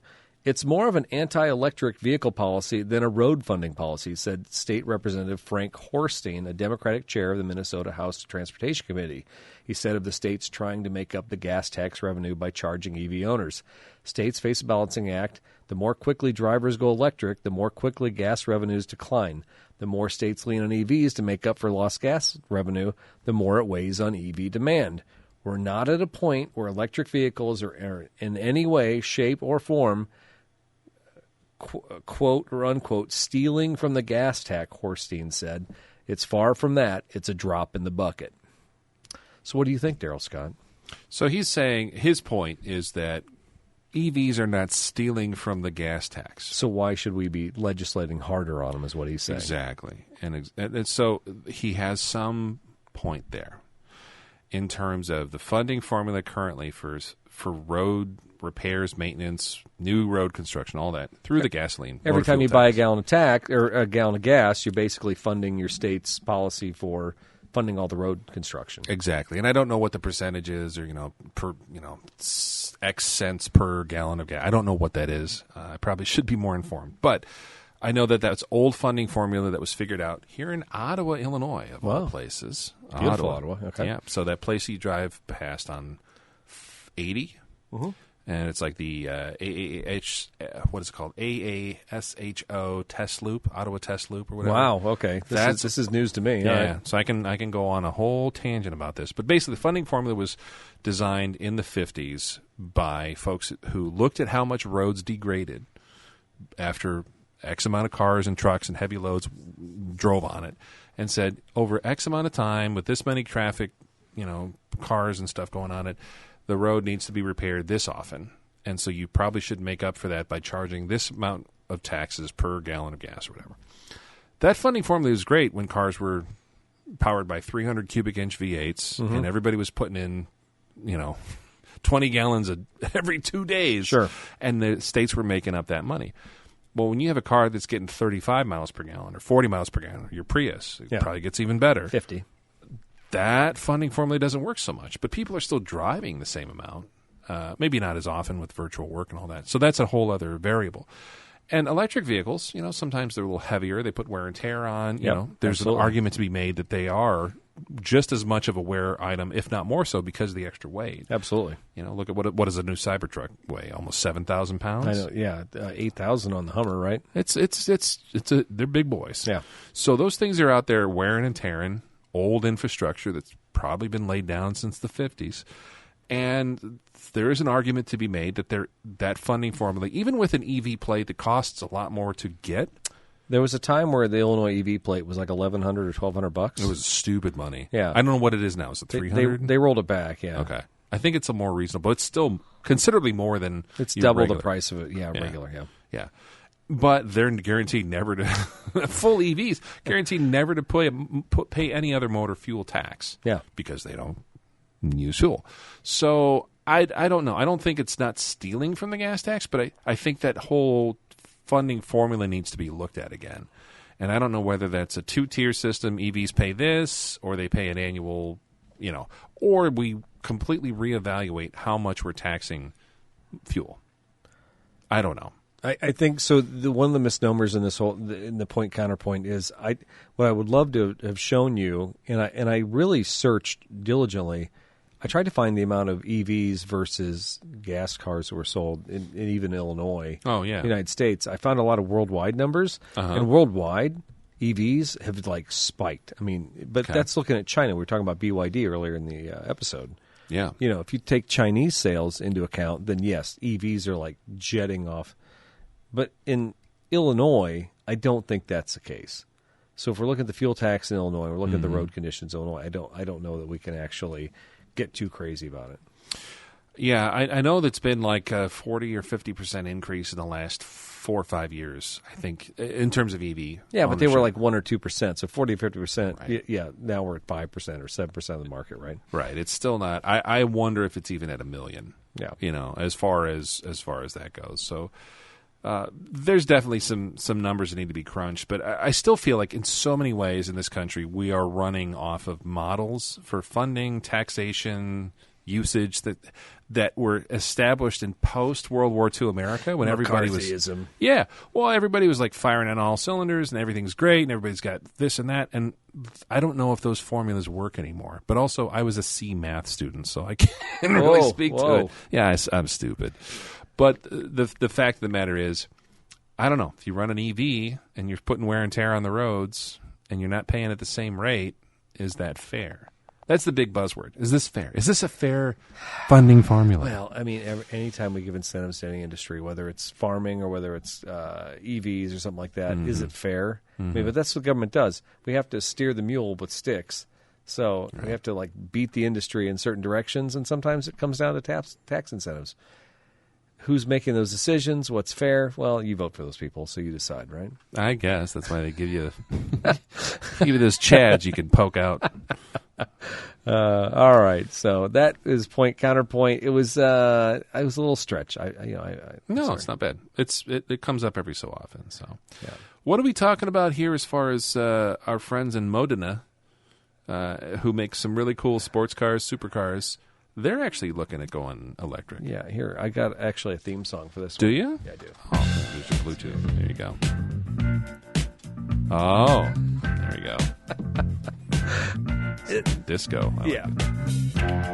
You sexy thing. All right, so you saw the Ferrari movie this last week, right? I did.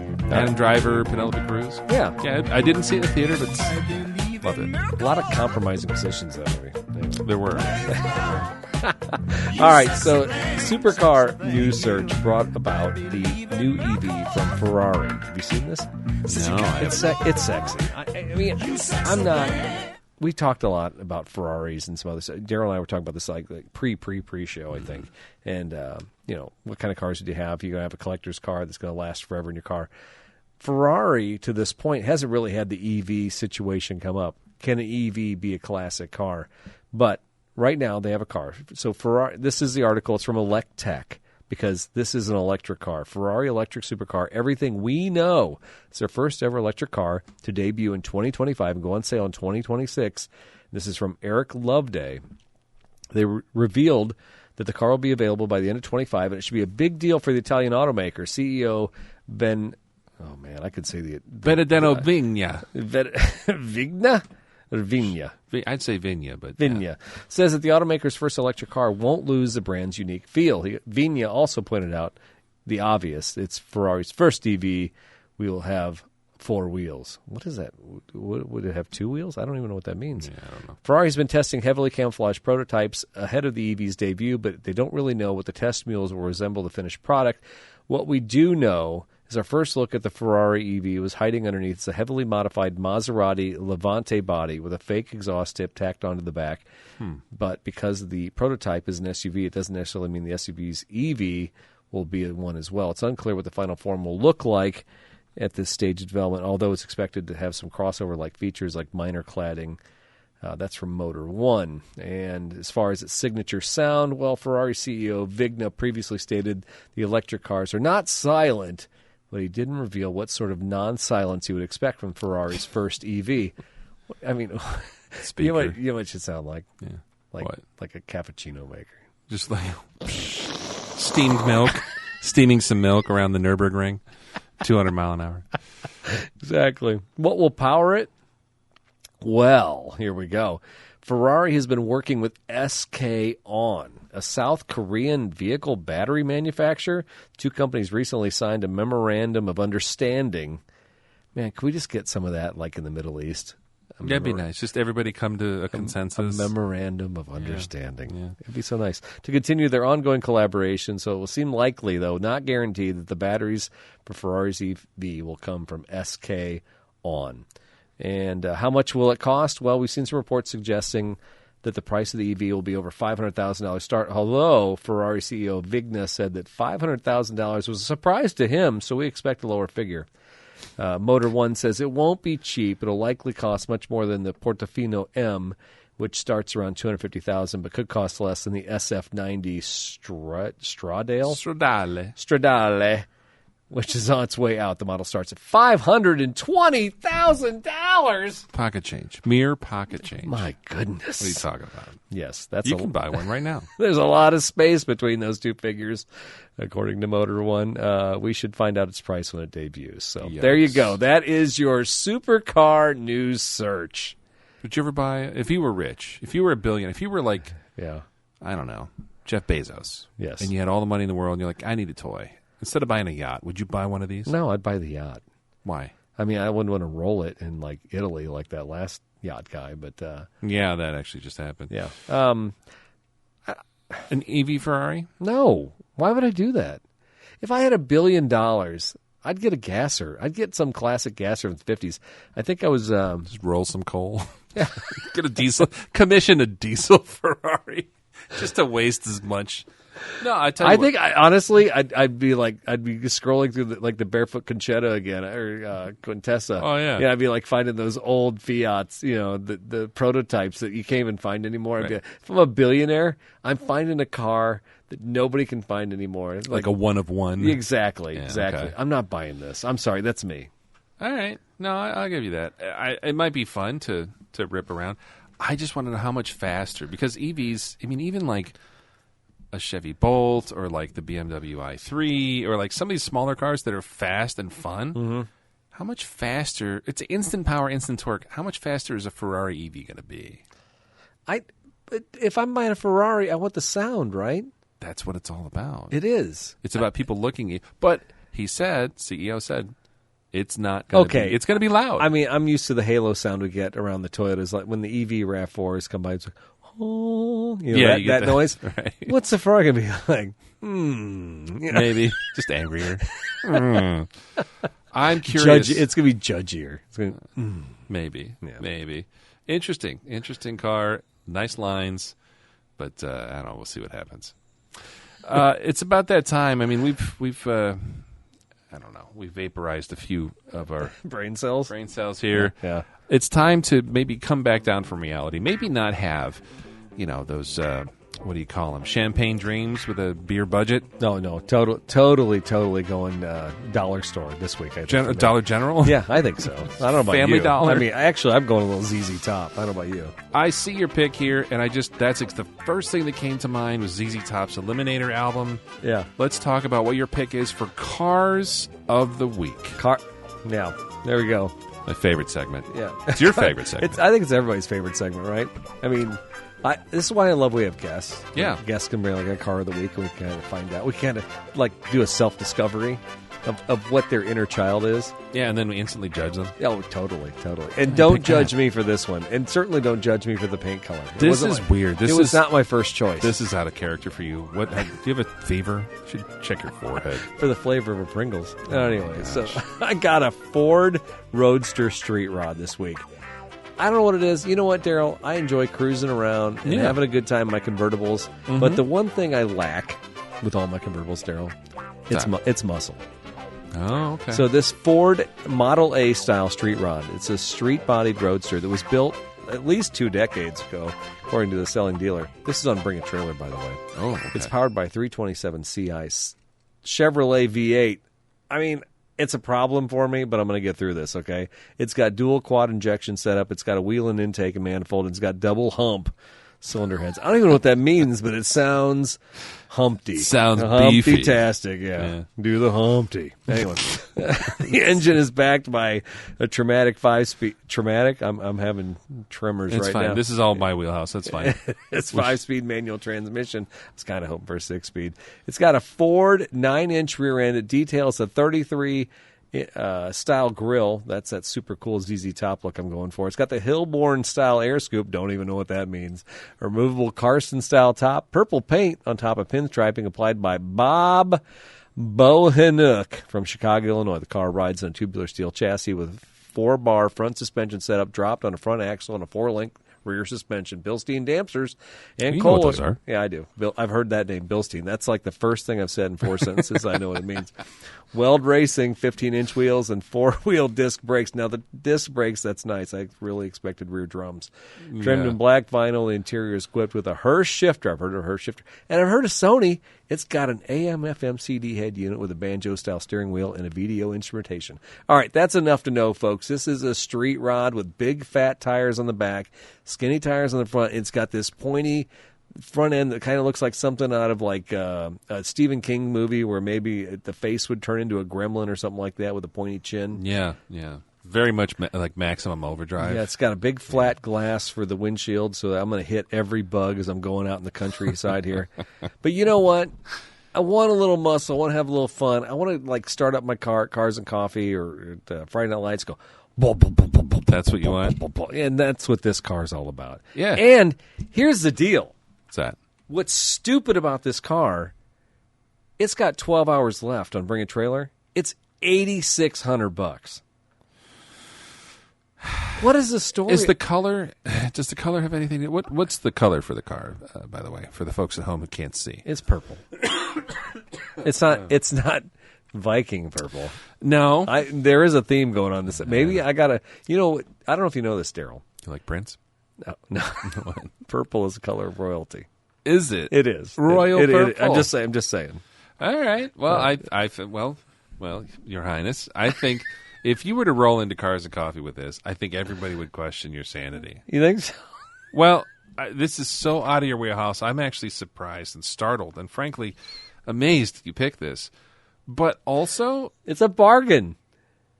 you do like a good bargain. And also you like people knowing like, hey, that's Eric Stahl. Oh, that's my thing. Yes. You honestly would have so much recognition with this. I actually see you, running for election in some capacity. Ooh, there's a lot of space on the door for vote stall. Vote stall on the door, and then you could have somebody. You could do the the royal wave, right? I don't know if I can with that 5-speed transmission. Can I lift my hand off of that? Man, that might be difficult. Yeah. Is that a short throw, Daryl? I mean, you know more about this car than I do. Probably. Yeah. No, 327 with double hump mids. Humpty. I think this thing would actually haul. I think for $8,500, you might actually have something that's pretty quick and hard to beat, and you might actually enjoy driving it because it's probably a lot of fun. It's a stick. Yeah. Yeah. If it were an automatic, this would not even be in the game. No. And I honestly, looking at this, I would have said automatic. It just kind of has that vibe. Kind of like old guy street rod. Yeah. But this thing might actually be a bargain. What was it, $8,500? Right now, it's got 12 hours left on the bidding. So, I mean, generally speaking, with the Bring a Trailer, that could double. But even at $16,000, What would it cost to build something like that? oh, you have to imagine with everything this guy's done in this car. Mm-hmm. This is, I mean, you could be $30,000, right? Probably more than that. This day and age, with what labor costs and materials cost, this car is a solid bargain. Oh yeah. 410 gears and that 4.9-inch rear, and actually, it's titled as a 1929 Ford using a VIN, and it gives you a VIN. Like that probably wasn't. I don't know. It's a little. Does this thing break down on me every time I drive it? No, honestly, you think the nice thing, it's a 327 small block Chevy. You're not really going to have a problem with it. The bigger thing you'd have a problem with is the fact that it's purple, and everybody would know. What if I put a Vikings logo on it? If you squeal the tires somewhere, someone would be like, "Oh, it's that guy in the purple hot rod." Like you could never get away with anything. Seriously? Yeah, you'd never get away with anything. Dude, you got a blue Volvo.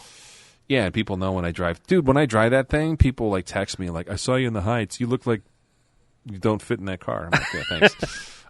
No, it's funny. This thing actually, it's definitely a 90s build, right? 80s or 90s Oh, build. yeah, it does scream modern build, yeah. That's why I said my ZZ Top moment. Oh, 100%. I think that was a 33 Ford, but similar. That front end looks the same. Yeah. Well, like I said, body this looks has the got like a total animated scoop on the front. It almost looks like a train, like a cow catcher or something on the front of it. It does. That rake to the front. Yeah. No, it's cool, man. I wish you the best. If you want to go pick it up sometime, let me know. All right, let's do it. Bid on it tonight.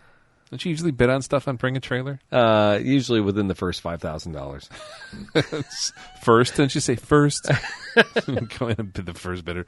I will watch this thing tonight, and in the middle of the morning, I'll text you and say, all right, let's see what it goes for. Okay. I'd be interested to know what the total is on this. And I mean, it says it was pinstriped in Chicago. I didn't look to see where it was actually at, but and I didn't say Florida. Is it Florida? Yeah, it's like Fort Lauderdale or something. Okay. It'd be interesting to see what this goes for. Would you drive this? So when you do win the high bid on the auction, I'd drive it back. Would you drive it back? Well, no top? I don't know. See, I don't know enough about this car. I'm scared because I feel like every time you drive it, something's going to break. No, I think it's pretty reliable. It's the driveline setup is really nice. You think engine I could do like US 41 all the way back? Yeah, I mean, if you don't mind getting rained on and don't care. sunburned, don't care. Have like a seagull come and attack you. I don't know. I think that would be a lot of fun. You should blog about it. All right. I think you should. I should. Maybe when I retire. That's going to be the plan. There you go. That's a great idea. Actually, I think what I'm going to do when I retire, I'm just going to go to Baltimore and pick up cars from Japan and write about them. That sounds horrible. I think it'd be great. I think maybe. I'd read it. But also, the cross-country thing on a car you just bought and don't know. A little scary. Yeah. A little scary. All right, so that's my weird selection of the week. That is my car of the week. I like it. Thanks. Nice choice. Thank you. Thanks for stepping outside your comfort zone. I do that every once in a while, Daryl, unlike some people. Well, this doesn't match anything you've picked out recently.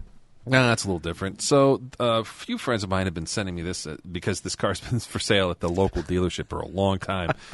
It's over just across the river in beautiful Washington, Illinois, at a Chevy dealership there. It is a 1976 Oldsmobile Cutlass Salon, which is like a Supreme but like nicer. And it is a jet black with kind of a burgundy velour interior. It's a really nice coupe. Very nice original car, pretty low miles. And what's weird about this is not only does it have 16,000 original miles, original paint, original interior, everything, it is a rare 5-speed car. That is weird for that car, isn't it? Mid-'70s, Oldsmobile was starting. Most domestics were putting, if at all, most of them. This is rear-wheel drive? Rear-wheel drive, front engine, V8. If you were to get a manual at all, it would be a 4-speed. Olds was starting to put 5 speeds in these things, and it was kind of to be more like, it's a European kind of a touring car. People here didn't really buy them, and especially at that period of time, everybody wanted automatic, air conditioning, all the bells and whistles. They wanted the big, gaudy kind of Brougham, super luxurious car. This was set up a little bit differently, and I give Olds a lot of credit because they did that for a few years, and then they eventually fizzled out.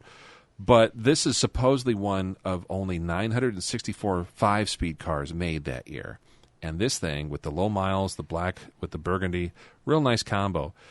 This is sitting for sale right now at that dealership for $21,995, which sounds like a ton of money.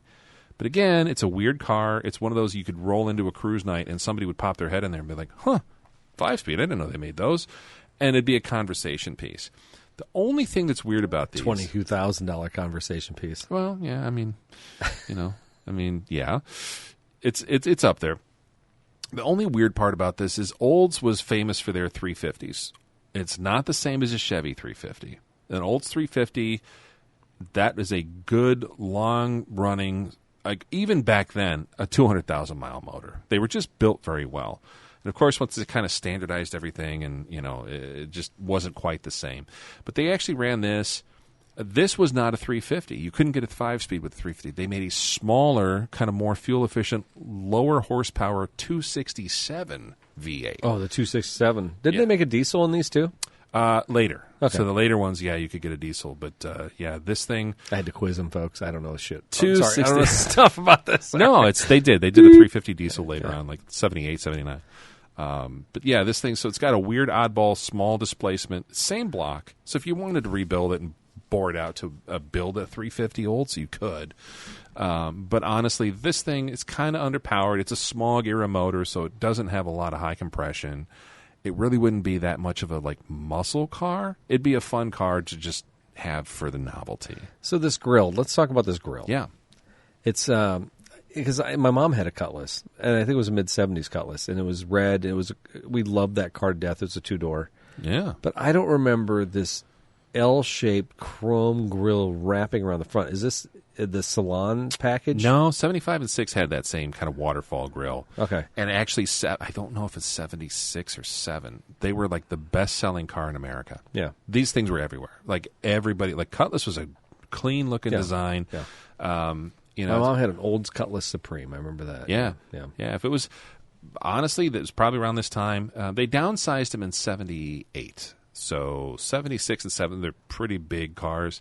78 got a little more manageable, more like a Malibu size. Mm-hmm. But this thing, good running car, good lines, and honestly, that black paint, for whatever reason, GM lacquer at this time is garbage, and it didn't hold up. So if it was in the sun at all, these things were junk real quickly. So this car, it appeared from nowhere? Do you know the history on it? Don't know anything about it other than it showed up at Uftring. I don't know if somebody bought it, or it just was in somebody's collection, or they traded it on a Corvette or something. This has been in that showroom for a while, and clearly someone has taken good care of this thing its whole life. So it's cool that it's here. I just don't know if there's that much demand for it. But I think if I were to buy it, I'd love it. I'd rub it with a diaper, and it wouldn't leave my I garage. was talking to a customer today about the Supra we have on the showroom floor at the dealership. It's a 93? 93. It's 20,000 miles. We're talking about like the bring a trailer hump on this thing. Right now it's maybe on a good day, $200,000 car. Awesome.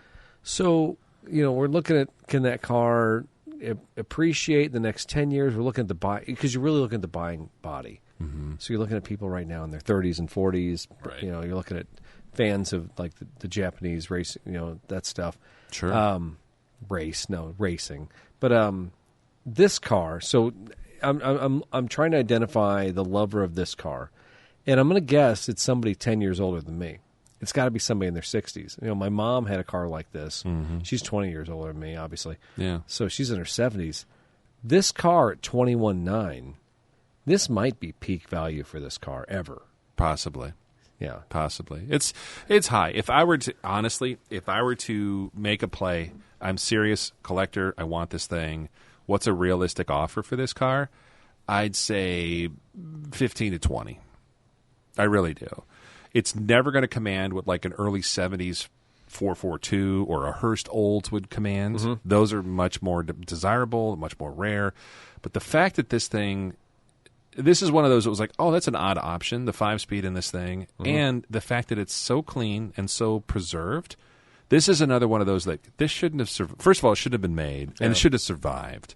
Whereas like the 442s, sure, they're higher compression, they're much more desirable, they've got a little more pedigree, and they're neat. But in my estimation, this is why I like the oddball stuff.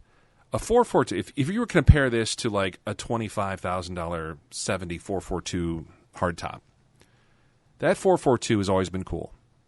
It was probably used, beat up, restored once in the early 80s because it was cool, run, restored again because somebody used it up when the muscle car boom happened in the 90s. It's probably been through 3 or 4 rounds of restoration. The originality is gone. Yeah. And you think? Yeah, I think so. I think it's been beat up, and I think at this point it's like I just have it because it's a status thing. Whereas this is like Olds made these for a certain group of people. They didn't really sell that well with the 5-speed, so they abandoned it after a few years. And I think that the fact that this has still survived, original paint, original interior, original everything, you're never going to find another one like this. And that's fine. Never going to. I mean, this is how a lot of stuff just goes to the wayside because you say that, never going to see it again. Yeah. But nobody cares, right? That's right. Yeah. Some people do. Some people, rarity doesn't always equal value. Yeah. So there's that. I think if you were to go out and buy this car, and I'm not, this is Cars of the Week. We bought the car in our mind, folks. Right, of course. Yes, we've already put it in the garage. Yeah, it's in the virtual garage. So I think it's a great car. But when I'm choosing amongst all the cars in my virtual garage, and I'm taking them out for a cruise, this car, even if I go through Peoria Heights just to get ice cream at Emac and Bolio's, I'm like, it's not convenient. So now I'm like, okay, I'll run over to Bloomington or to Lexington. Maybe I'll have a beer over at Kemp's Upper Tap or something like that. This is fun. I got it on the open road. Yeah. I got the 5-speed going. I got the engine that's like, But I'm not sure that I enjoy driving this car as a daily. Probably not. Okay. But also, to me, that's not... I like the stuff that's like, can I get pineapple on my pizza? Oh, that sounds gross. Yeah, but that sounds interesting. That's the kind of guy that I am. I'm the kind of guy. You're pineapple. You never admit that in public. No, okay. I know. I'm gonna start sharing memes with you. It's just that weird. You're failed. I like the weird combos of stuff. Mm-hmm. It's like I remember. I think it's a beautiful car, and and I love the white outline tires. Mm-hmm. It has like this rally, like this classic sports car look to it. Yeah, but it's a big car, right, with a 5-speed. Yeah. And I just can't imagine I'd enjoy driving it. Maybe not. I'd like to drive it, though, just once. But let's I can't go take a test drive. I can't imagine spending $20,000 to find out I don't like driving Let's call my buddy Gary Uftring. And that's fine. We'll give it We'll get Gary on the show sometime. Yeah, I think that'd be fun. Anyways, that's my pick. Your pick is amazing. I think you win this week. And we'll see what happens. I'm having a good run. Next with time. with some good stuff here. So You are. Yeah. Anyway. All right. So, hey, you've reached the end of another amazing episode of Throwin Wrenches podcast. We hope you enjoyed it. Make sure you go to the website so you can see all the pictures, all these cool cars, and the Race Daily Kill segment. You definitely got to check out that stuff. And that Ferrari EV, well, we'll all find out together what that thing sounds like. We'll share the sound bites later some on. clips, yeah. But make sure you go to throwinwrenches.com. You'll find all the cool stuff there. Make sure you follow us on the socials, too. Yep, or always, we're available via email, info@throwinwrenches.com if you want to shoot us some stuff. If you're a Spotify listener, make sure you check out the episode notes and see if there's any comments or question areas. We'd love your feedback since Apple people no longer give reviews. In the meantime, we'll look for you on the next one. I'm Daryl. I'm Eric. See ya. Bye.